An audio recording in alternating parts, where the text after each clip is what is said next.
Bienvenidas y bienvenidos a un nuevo episodio de La Voz en el Living. Hoy nos acompaña alguien que para muchos de nosotras y nosotros en el colectivo es un verdadero faro del activismo. Él es Pablo Correa, presidente de FAMI Uruguay, fundador e integrante de la comisión directiva de la Alianza de Pacientes. Pero antes que todos estos títulos, Pablo es, junto a su esposa Silvia, un ejemplo de amor y de lucha incondicional. Ellos consagraron su vida a defender los derechos y la calidad de vida de Santi, su hijo, y al hacerlo, abrazaron la causa de todas las personas con atrofia medular espinal en nuestro país. Son personas que hicieron, hacen y seguirán haciendo camino al andar, demostrando que el dolor individual puede transformarse en la fuerza más poderosa para el cambio colectivo. Pablo, es un inmenso honor y en lo personal, un gustazo tenerte hoy en nuestro living. Gracias por aceptar nuestra invitación. Gracias. Yo agradecido siempre por la oportunidad de poder contar nuestra historia, la de Santi, y el trabajo que nos ha generado, no solo para nosotros, sino para otras familias. En FAME, desde que creamos FAME, después con la Alianza de Pacientes, pero siempre estamos en actividad y buscando cosas y mejoras no solo para nosotros, sino para la comunidad, ¿no? Doy fe, y bueno, hoy que estamos de mates con Pablo y con Pato, que aunque no la ven, siempre está detrás de cámara, me gustaría empezar por eso, justo eso que traes, que creo que siempre es un punto del que arrancamos cuando conversamos, ¿no? Yo te decía en la introducción que para mí vos sos un ejemplo de quien logra transformar el dolor individual en lucha colectiva.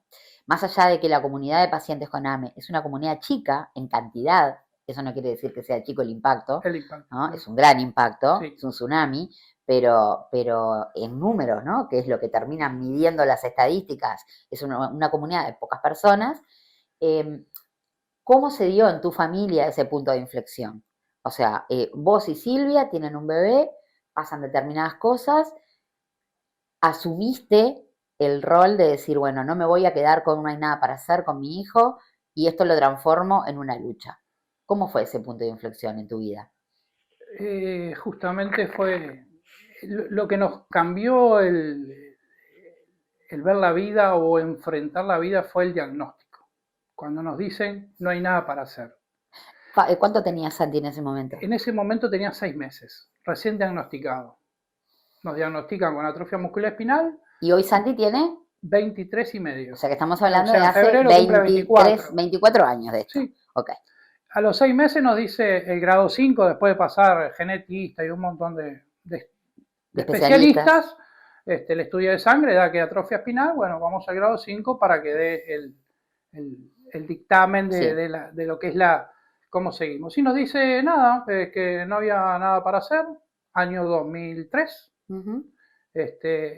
Eso para mí fue nada, un cambio, un clic que nos hizo, no puede ser.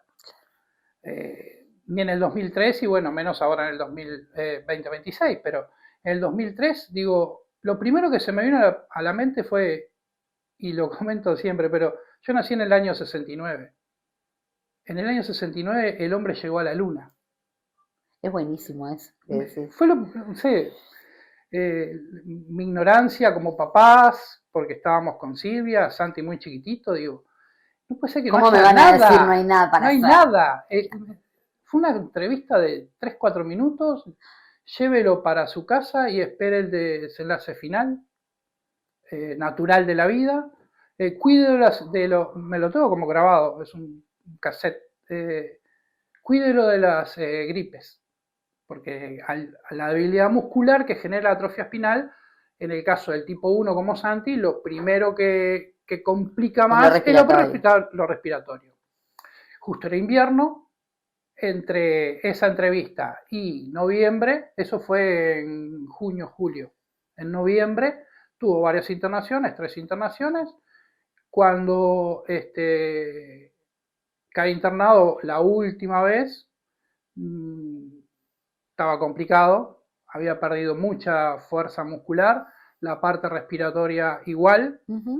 Y bueno, había que decir, lo habían ventilado respirador por la boca, Sí, por boca, ¿no? claro.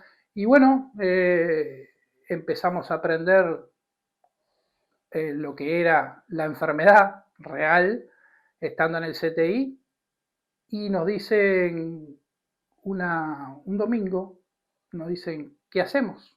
Porque después de 10, 15 días, con una enfermedad tan severa, no te van a dejar tanto ventilado. O pasás a traqueotomía, pero el planteo no fue pasar a la traqueotomía. El El planteo fue planteo fue desconectamos. desconectarlo, no conectarlo, Sí, claro. y otra vez, imposible. ¿Y Silvia estaba alineada contigo en esto?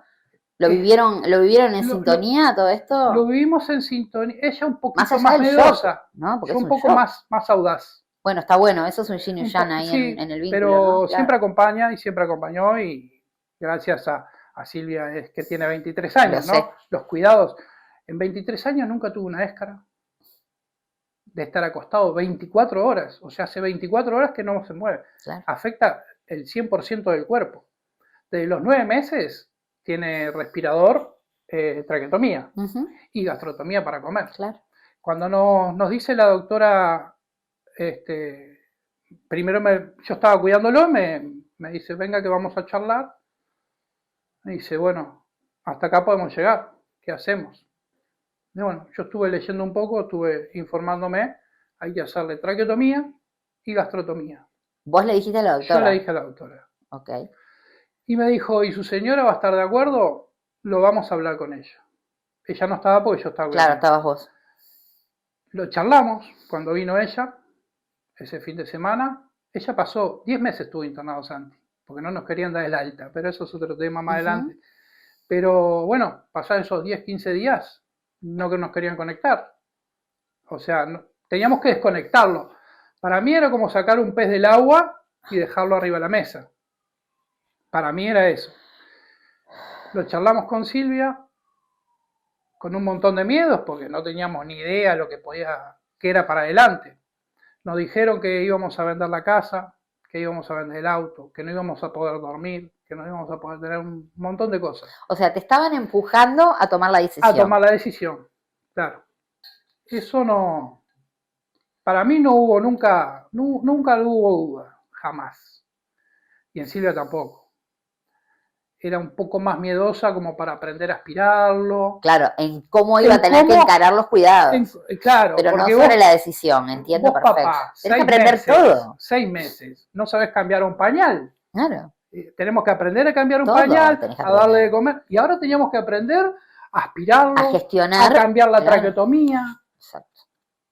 Pero hubo las enfermeras, la verdad, las NERS, las enfermeras nos dieron súper para adelante. Ajá. No la parte médica, el especialista. Pablo, lo que pasa que, perdón que hago un paréntesis, pero como decimos siempre, quienes cuidan son las enfermeras y los enfermeros, ¿no? O sea, quienes tienen la especialidad del cuidado son tanto las licenciadas y los licenciados como la parte de enfermería. Entonces, son los que realmente, si están involucrados en el tema, tienen las habilidades, tienen ¿no? las habilidades y la humanidad. La humanidad.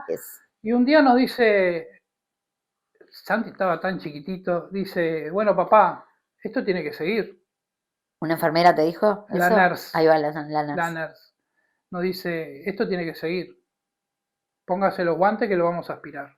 Y les enseñó. Digo, qué momento. Claro. Hay que hacerlo. ¿Sí?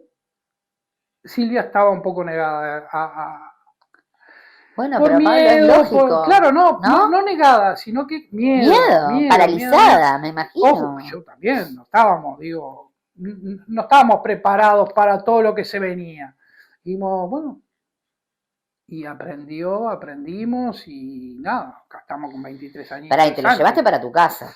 Ese es otro problema que se da después. Claro, porque ahí todavía seguías internado y te entrenaron internado. Eso fue los primeros 2 meses, un mes. Que estuviste entrenándote ahí mismo, in situ, en la institución. Para aprender a esos cuidados básicos. Después fue todo un tema el irnos para casa. Claro. Pero, ¿y que vos no te dejaban irte para tu casa? No me dejaban ir para casa porque supuestamente no había niños ventilados en domicilio. ¿Y no había en aquella época? ¿Cómo no iba a haber? En algún lado del mundo iba a haber. Por eso ¿Qué digo. hicimos? Me fui a Argentina, conozco un papá por mail. Por mail, porque aparte estamos Claro, hablando de una época en en que la no época es como hoy que accedes no teníamos teléfono, todavía usábamos teléfono de de línea. tarjeteros. Ah, Y usábamos el teléfono público. público. Y me voy a un ciber enfrente a mi trabajo, digo, algo tiene que Esto es haber. como el túnel del tiempo, es Claro, espectacular, espectacular. Sí. Digo, me veo un ciber enfrente, digo, algo tiene que haber. Y me pasé un par de horas, lamentable la tecnología pero me contesta un mail, aparte para ver el mail tenía que volver a ir al ciber. Vamos al mail, me dice, tengo un hijo con atrofia espinal, tiene 7 años. Digo, bueno, ¿puedo ir a conocerlo? Claro, no lo dejaste así virtual, dijiste, No, voy. Y me fui ese fin de semana. Resulta que justo ese fin de semana se juntaban 8 o 10 familias en Argentina. Increíble. Llegamos y estaba un médico, había un especialista en atrofia espinal que hoy sigue o sea, Eduardo Tizano. Ajá. Nos conoce desde ahí, cero. Claro, desde siempre. Porque, bueno, conocimos que era la atrofia espinal, conocimos otra familia. Voy a la casa de estos papás, conozco a Tommy, 7 años tenía, sí. Ventilado en su casa, lo ayudé a bañarlo, le saqué unas fotos, en aquel momento eran de rollo. Claro, obvio, llevaste la cámara. Vengo a la mutualista y mostraste todo. Y le digo, ¿cómo que no había nada? Hay. Así que de acá para adelante nos vamos para casa. ¿Qué tenemos que tener? Bueno, tenemos que tener respirador, aspirador, que no te lo daba la mutualista. Nosotros vivíamos, no nos dieron nada ni una gasa. Claro, por eso. O sea, era váyase y manéjese. Seguimos que no nos querían dar el alta porque no sé qué. O sea, que tampoco aceptaban el hecho de que vos instalaras una especie, un espacio de cuidados para Santi en tu casa. En ese interim me fui a la televisión, pedí la ayuda de la familia, los amigos, fue impresionante la ayuda que recibimos. Me llama una señora, me dice, yo tengo un respirador que te lo puedo llevar. Me lo trae a la mutualista y se lo llevo para arriba. Claro. Acá está el respirador. Lo probamos, funcionaba. Compramos, hicimos, bueno, con la plata que recibimos, los amigos nos ayudaron un montón, eran carísimos los equipos, como hasta ahora, ¿no? Sí, pero me imagino que en aquella época no solamente lo caro, sino lo poco frecuente. Claro, porque hoy capaz que vos decís, bueno, yo miro, busco en China, busco en Estados Unidos, eso te llega. Pero en aquella época... en aquella época eran lugares puntuales y carísimos. Y carísimo, claro. El saturómetro en aquel momento nos había salido, en la época del 2002, 2003, estábamos en la crisis. En crisis, aparte. El dólar se había ido al doble. Claro. O sea, y era $500 el saturómetro en aquel momento. Era un vagón de plata. Claro, el saturómetro, aparte que es el aparatito ese. El saturómetro. Pero también lo que tuvimos que hacer es mudarnos. Nosotros vivíamos en Barros Blancos. Teníamos nuestra casa donde la habíamos arreglado toda para Santi, con los pisos, con el techo, habíamos hecho el cuarto. No podía. Nos tuvimos que venir. Claro. La cerramos y nos vinimos. Una familia amiga nos dice, yo tengo un apartamento cerca de la mutualista, nos vinimos, equipamos todo el apartamento, le hicimos la electricidad para reforzar los equipos y todo. Cuando tenemos todo pronto nos dice, no les vamos a dar el alta. ¿A todo esto cuánto tiempo va pasando? Y entre que nos pudimos ir a casa y el diagnóstico o la conexión al respirador, 10 meses. O sea que ahí cuando te vuelven a decir no te puedes ir, y todo esa Santi ya tenía 10 meses. 5 meses de lucha para irnos para casa. Pasaban días que no nos visitaba nadie en el CTI, porque nosotros ya estábamos ni médicos ni enfermeras. Porque aparte en el CTI pasamos 10 meses. Silvia nunca salió de ahí. Claro. Jamás, Te creo. Durante los 10 meses fue muy difícil que ella se fuera.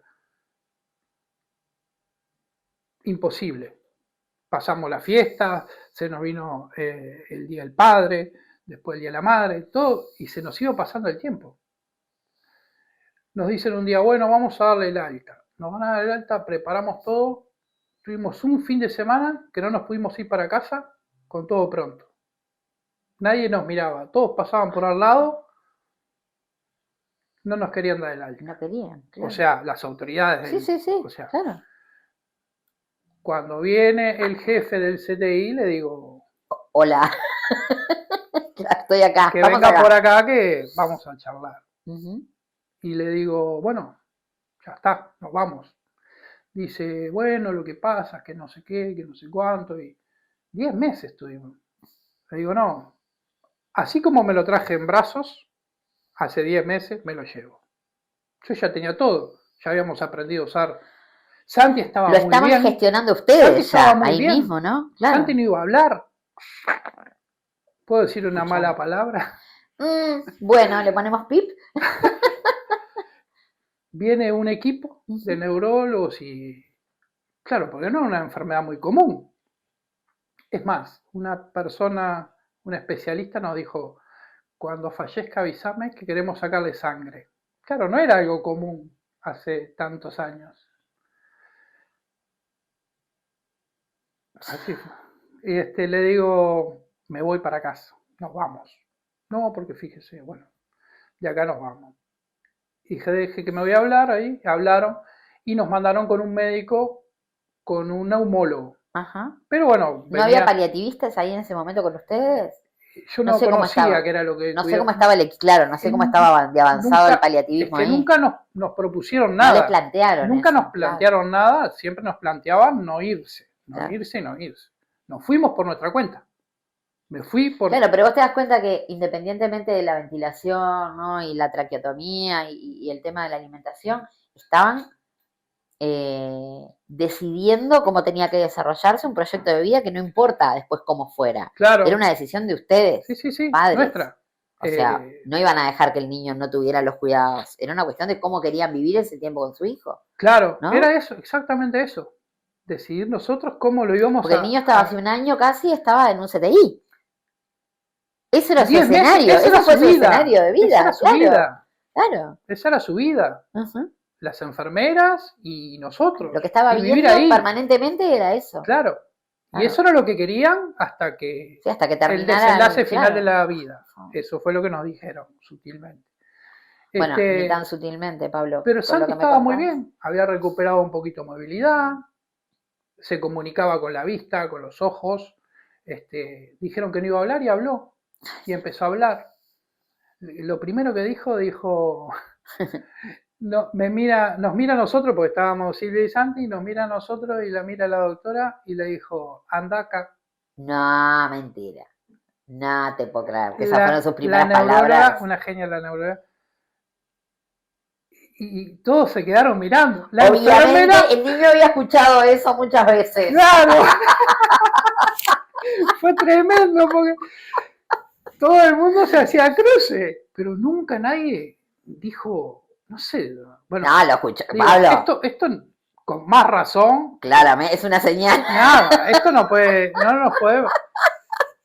Increíble. No sabía eso de la historia, muy bueno. Sí. Aparte estaba todo el equipo de neurología. No. O sea, él se plantó y dijo, tomen, las para enfermeras ustedes. Atrás. Quedó, eso fue... No, épico. Aparte nos mira y muy natural dijo... No puedo creerlo. Sí, puedo creerlo. Dijo, ¿qué dijo? No, nada, sí, lo dijo. Y bueno, Santi habla, se comunica, que no iba a hablar, que no iba a poder hacer esto.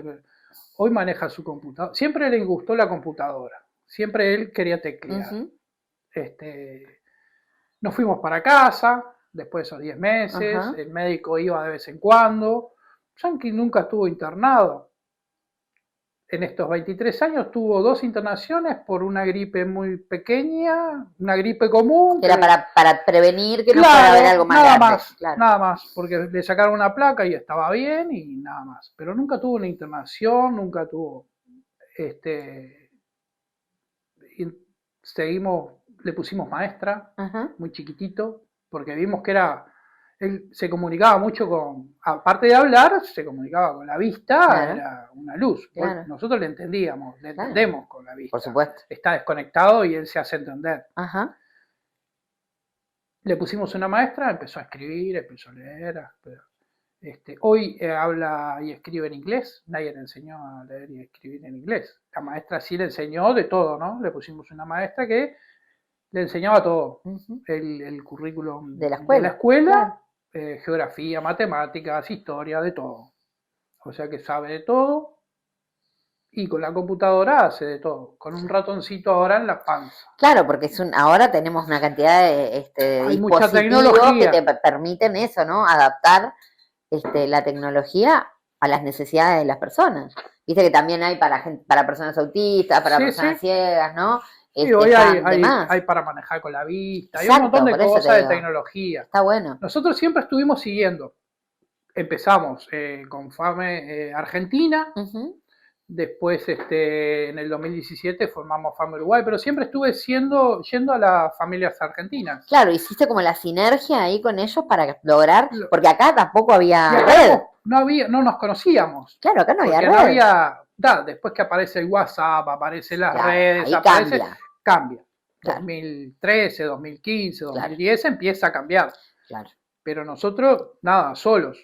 Bueno, Sandy fue a su casa, pasa el tiempo, no vamos a hacer, no podemos hacer un relato mínimo de todo lo que fue sucediendo, pero sí sabemos los resultados del proceso y que fue que la decisión de llevarlo a casa realmente fue la mejor decisión que pudieron tomar.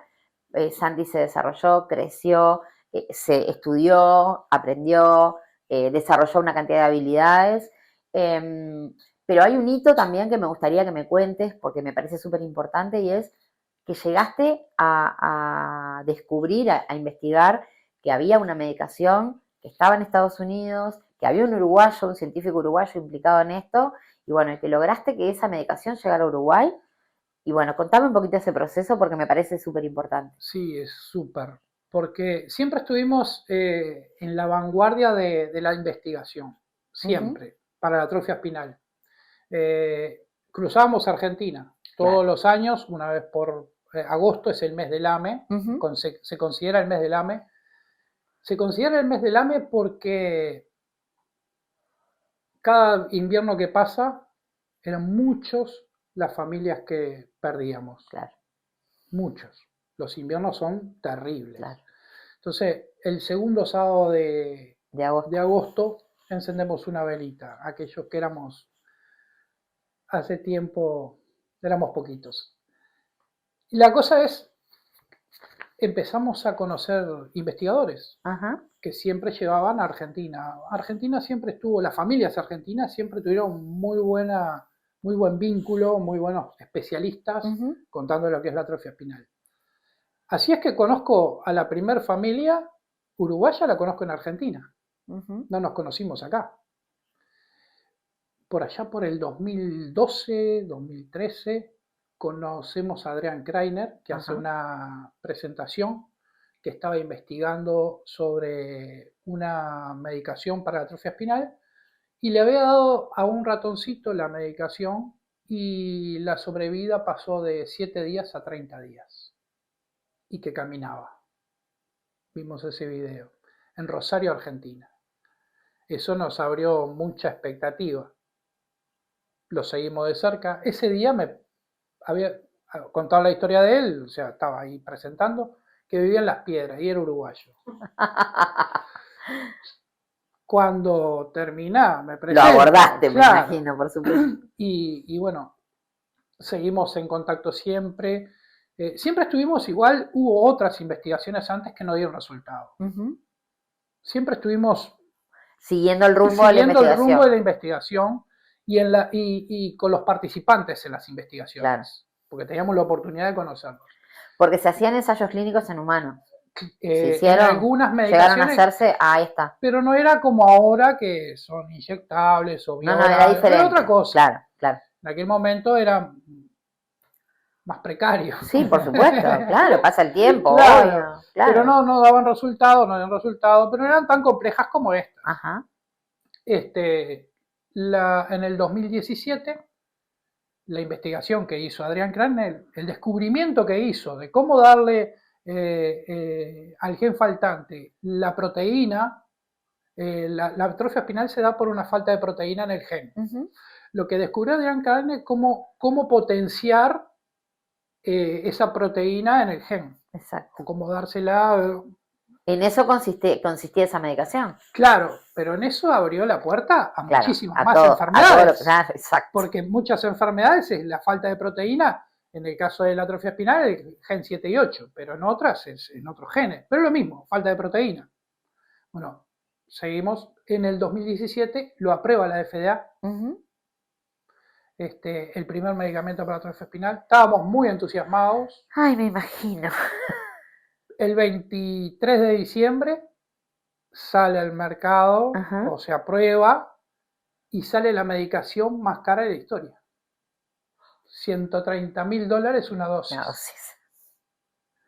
La medicación más cara de la historia. Se nos vino el mundo abajo, porque aparte estábamos, he tenido la oportunidad de seguir tan de cerca que estar... Claro, era en tiempo real, te ibas a enterar de todo en tiempo real. Claro, o sea, he tenido la oportunidad, la verdad que eso me pone muy contento y me eriza mucho la piel de estar el minuto a minuto con otras familias, ¿no? Claro. En 2017 ya nos conocíamos 8 o 10 familias. ¿Y salió al mercado internacional? O sea, sale a la venta, digamos, el medicamento. El medicamento. Ok. 2017.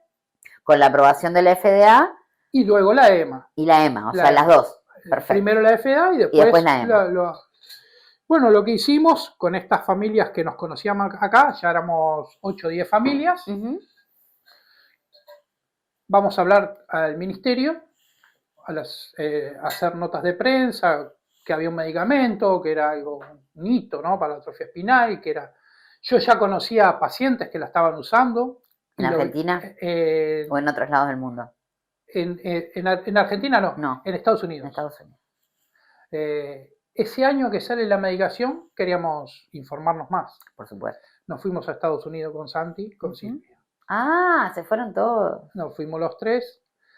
Queríamos informarnos de primera mano. Claro. De qué se trata. ¿Cómo podemos hacer para que llegue a Uruguay? Claro. Hablamos con una persona del laboratorio. Le explicamos los pacientes que éramos pocos. Estamos en el lugar, creo que 198, para venir a registrar. Imposible de venir a registrar. Olvídalo. Dice, ¿qué precisamos para que vengan a registrar? Y precisas un centro de referencia, médicos especialistas, y bueno, que el ministerio lo apruebe cuando nosotros vamos a presentar hacer el registro.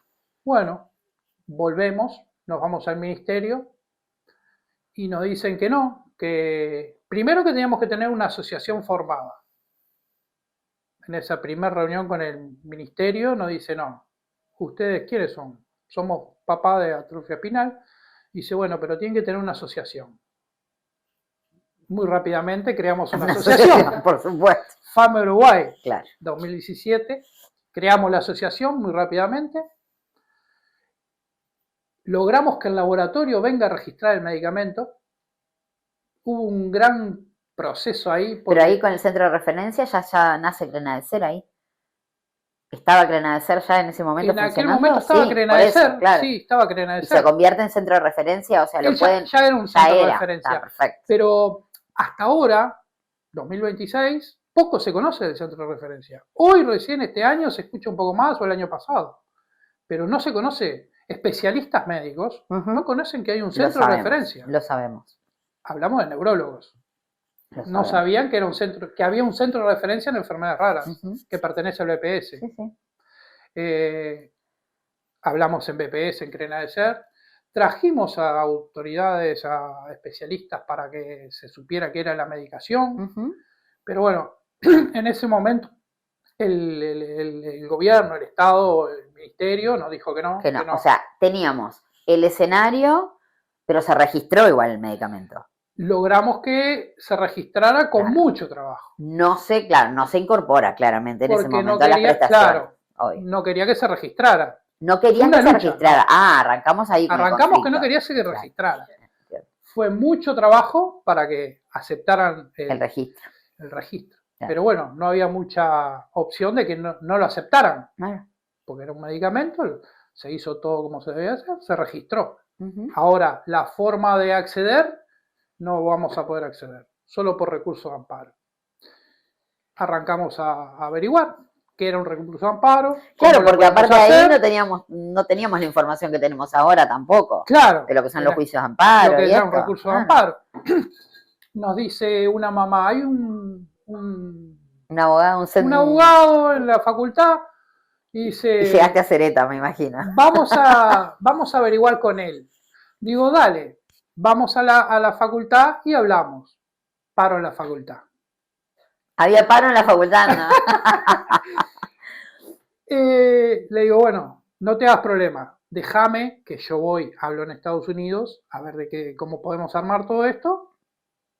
Y cuando vuelvo, trajimos toda la información Ajá. y empezamos los recursos de amparo. Fue en la facultad, fue con Cereta. Fue con Cereta. Después Perfecto. cuando volvimos, o sea, pasaron unos días, y que volvimos, trajimos más información, todo lo que se necesitaba, hablamos con el equipo de Cereta, con los Ajá. estudiantes, y nos dijeron que sí, que era válido el hacer el recurso de amparo. Empezamos el recurso de amparo. El primero fue un niño, un chiquito de Artigas. Ajá. Por supuesto se ganó. Claro. Este, O sea que el de Santi no fue el primero. No, Santi no llegó a hacer recurso de amparo, porque en aquel momento y hasta ahora los niños ventilados, como son de poca expectativa de vida, no están en el radar médico. Ah, ok. Siempre pasa lo mismo. Entonces decidimos empezar por otros chicos. Ok. Yo podía iniciar un juicio por Santi, pero bueno, lo dijimos en una reunión, empecemos por otros que tienen más probabilidades de mejorar Ujú. que Santi. Santi va a mejorar igual. Ujú. Yo nunca lo dudé. Nunca lo dudaste. Nunca lo dudé. Esa fue una decisión muy Muy importante dura. y dura. Pablo, y acá con esto que me estás contando, que nos estás contando, volvemos al inicio, ¿no? ¿Cómo lograr que el dolor individual se transforme en fuerza colectiva? Lo primero que cualquier ser humano, esto es como cuando decís, bueno, ¿a quién salvás en el bote, no? Tenés 6 personas, un adulto, ¿no? Bueno, ¿a quién salvamos? Esto es lo mismo. O sea, la decisión que vos tomaste fue la decisión de a quién salvamos en el bote. Exacto. Yo soy mamá, soy abuela, soy ser humano y entiendo las contradicciones, el dilema hasta ético que se te debe haber planteado en aquel momento. Pero sinceramente quiero plantearte mi admiración y si, aparte del amor y cariño que te tengo y te tenemos todos en la alianza, si te tenía admiración y respeto después de esta historia que no la conocía, esto se multiplica por 1000. Nunca lo dudé. Nunca dudé que Santi no fuera a llegar a la medicación. Claro, Pablo, como hoy pero tiene. tomaste la decisión de que empezara otra persona. Otras personas Otras. que iban a tener más expectativa de vida. Más expectativa de vida mejora. Desde más chico, claro. De mejora, entiendo, no expectativa de vida. Desde más chico. Claro, eso. La mejora de ese medicamento iba a surtir más efecto en otra persona que Santi. Santi tenía muchas más cosas, o tiene muchas más cosas para recuperar. Que otro que el medicamento le iba a hacer más. Y como evidencia... ¿Y cómo fue con esos nenes eso? ¿Cómo funcionó? Impecable. ¿Eran chiquitos? Chiquitos. Sí, claro. Tenía creo que menos de un año. Claro, como vos empezaste con Santi. Claro. ¿Y qué pasó con esos nenes? Y llegamos a 22 recursos de amparo, con la medicación más cara del mundo. Seguimos haciendo recursos de amparo. Los chicos, en videos y las familias contando, caminando, pararse, de ilusión, hablar, levantar los brazos. Increíble. Hoy tenemos jóvenes, hoy ya tiene como 8 años ya usando la medicación, no podía levantar los brazos de la silla. Uh-huh. Hoy se atiende solo, abre la puerta, se cocina, va a estudiar, tiene trabajo. Yo los invito y las invito a que claramente no, en este espacio no podemos hacerlo por tiempo, pero que busquen, tanto en la plataforma de YouTube como en otras plataformas, que busquen información sobre lo que es la atrofia medular espinal, sobre cómo es la recuperación que tienen las personas, los niños y niñas que arrancan con estos diagnósticos, porque es milagrosa, o sea, realmente es Sí. milagrosa, y tenemos el orgullo de tener la persona que dio el gran salto y logró que este cambio pudiera llegar a las familias uruguayas y también de la región, ¿no? Porque no fue solamente el hito en Uruguay, sino que también esto sucede en la En región, ¿no? Latinoamérica, claro. Exacto. Lo que después dimos el siguiente paso, lo hicimos en Uruguay y mostrar lo que hicimos en Uruguay. Tenemos un centro de referencia. De los 45 que somos, el 80% ya están medicados. Eso. Hay 3 sí, medicaciones. eso te iba a hoy. decir, hay 3 medicaciones y una otra cosa que me parece que también es un hito, es lo que se llama la pesquisa neonatal que ustedes lograron. ¿Qué es esto? Todavía no la logramos. Bueno, pero que están a nada, eso. nada. Está que en una decisión política. Contanos qué es esto de la pesquisa neonatal. Hoy hablamos de un medicamento en el 2017. Hoy tenemos 3 medicamentos. Exacto. Terapia génica, Ajá. vía oral y intratecal. Sí. Las 3. Las 3 están registradas en el ministerio. O sea que la terapia génica habría que hacer un recurso de amparo porque todavía no está cubierta. No está cubierta. En el 2022 logramos que se arme un protocolo. Ajá. Cubierto por el Fondo Nacional de Recursos, logramos que se sienten a trabajar Fondo Nacional de Recursos, Ministerio de Salud Pública y Banco de Previsión Social. Los 3 y crearon un protocolo. Qué importante eso, Pablo. ¿Qué pasó con eso? Bajamos los costos. Claro. O sea, ya esa medicación que salía a 130 hoy vale 3 veces menos. Claro. La otra también y la otra también. Pero ya no se hacen recursos de amparo. ¿O sí? Solo por la génica. Solo si nace un chiquito y necesitara ese medicamento en particular. La terapia génica, exactamente. Que están las 3 posibilidades. Pero bueno, justo ahí es donde entra la pesquisa neonatal. Hoy Uruguay tiene la oportunidad de cambiar la historia natural de lo que es la atrofia espinal. Claro. Si vos puedes detectar con la pesquisa neonatal que van a hacer con AME o que va a desarrollar el AME, a Santi le apareció a los 6 meses. Dentro de ese lapso... Pero se manifestó a los 6 meses. Claro, él nació con AME. Claro, él nació con AME. Pero a los 6 meses, te puede aparecer a los 6 meses, a los 2 años, sí. Y a un joven a los 10, 12 años, que es el tipo 4. Claro. Ahora, con la pesquisa neonatal sería un examen que se realiza durante el embarazo. No. ¿O cuando nace? Cuando nace. Ok. A todos los nacidos en Uruguay, al 100% de los nacidos en Uruguay, se les hace la pesquisa neonatal. Nazca donde ¿Es en sangre? Es en sangre del talón. Okay. Lo que les hacen a todos. A todos, exacto. Todos los bebés que nacen. Se incorporaría el estudio para saber si el niño tiene... va a desarrollar atrofia espinal. Perfecto. En algún momento de la vida. En algún momento de la vida. Capaz que no la desarrolla nunca. Y siendo así, si diera un sí, ¿qué pasa? Hoy tenés 3 tratamientos. ¿Que se los pueden dar antes de que se manifieste? Antes de que se manifieste. Una locura. Eso es una locura. Es una locura. Porque hoy, un chico que es increíble, no tiene AME. Claro. Es imposible. Claro. Era imposible. Pero ya sucede hoy, esto acá en Uruguay, ¿pasó? En Uruguay no. No nació todavía un niño o niña para que pase. ¿Pero dónde lo viste esto? En Estados Unidos. Ah, ok. Yo hace 23 años me reúno en estas reuniones de Estados Unidos o Argentina con papás o mamás o familias. Yo siempre iba a las de tipo 1. Cuando empezamos porque Santi tiene AME tipo 1. AME tipo 1. Exacto. Cuando empezamos eran 20 y pico, 30. La última reunión que fui en Estados Unidos, éramos 2 papás. Una locura. No había nadie. No, estaban todos, no están ventilados. Claro. O sea, lo primero, lograr que no esté ventilado ya es. Acá tenemos chicos que no están ventilados. Los últimos 4 que nacieron, no todos están ventilados. Yo estaba contigo un día que te avisaron que había nacido un niño con AME o una niña, no lo sé, y que vos me dijiste orgullosamente que ese niño o niña ya estaba aplicando al tratamiento. logramos algo insólito en el mundo, es que en menos de 15 días un bebé, un niño, accede al niña, tratamiento. accede al tratamiento. Hay toda una logística, ¿no? Por supuesto. Del ministerio, del fondo. Que tiene que ver con BPS, ese protocolo de ese elaboraron, protocolo claro. y ese trabajo que hizo FAME. Bueno, de que todos estemos FAME acá es la estrella, es la star.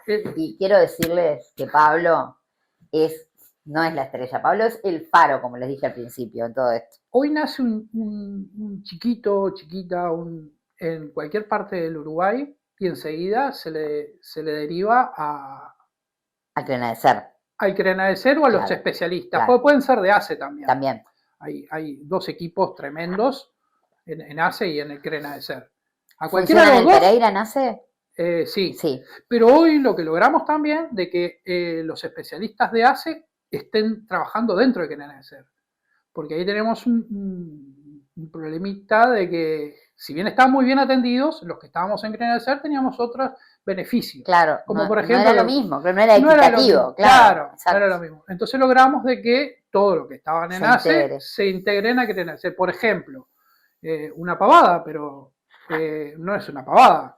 El que te tengas que venir a dar la medicación, en CRENADECER te traen, te ponen en un hotel antes, un día antes, en ACE no, venís el día mismo, se aplica la perececremina y todo espectacular, pero no teníamos la misma... Bueno, me parece que es un ejemplo del trabajo en red, me parece maravilloso, maravilloso. Claro, el trabajo en red. Estamos llegando al final, Pablo, me quedaría hablando contigo el día entero, no, en serio, pero dos preguntas para terminar. La primera es respecto a Santi, que me encantaría que nos cuentes, desde que Santi recibió la medicación, ¿no? ¿Cuáles fueron? Porque vos nos dijiste muy bien, Santi ya era grande, ¿no? Ya había hecho todo un proceso y la medicación le iba a mejorar su calidad de vida. Bueno, ¿cómo impactó en Santi recibir la medicación? Es la primera y después te hago la última para cerrar. El impacto fue tremendo. La verdad que hay un antes y un después, porque nunca tuvimos duda de que no la iba a recibir. Tuvimos que hacer un gran trabajo para que la recibiera, él y otros chicos. Que eran grandes también, o más grandes. No, que estaban ventilados o tenían traqueotomía y no entraban en el protocolo. Siguen sin entrar en el protocolo. Entonces, ¿qué logramos? Vía uso compasivo. Claro. Que los done o no el laboratorio. Se hizo todo un trabajo con el ministerio, con el fondo, para que lograran recibir la medicación. Tenemos 5 chicos que no los paga el Estado. Claro. O sea, lo logramos con el laboratorio. Con uso compasivo, claro. Santi entró en ese uso compasivo. Okay, en realidad, había un chiquito que había nacido y no entraba en el protocolo y trabajé un montón para que recibiera la medicación por uso compasivo. Bien. Y eso es tremendo, porque el día que me dicen que se la aprobaban para el chico, también me dijeron que se la daban a Santi. Pero yo nunca la había pedido para él. Ah, mirá, cómo es la vida.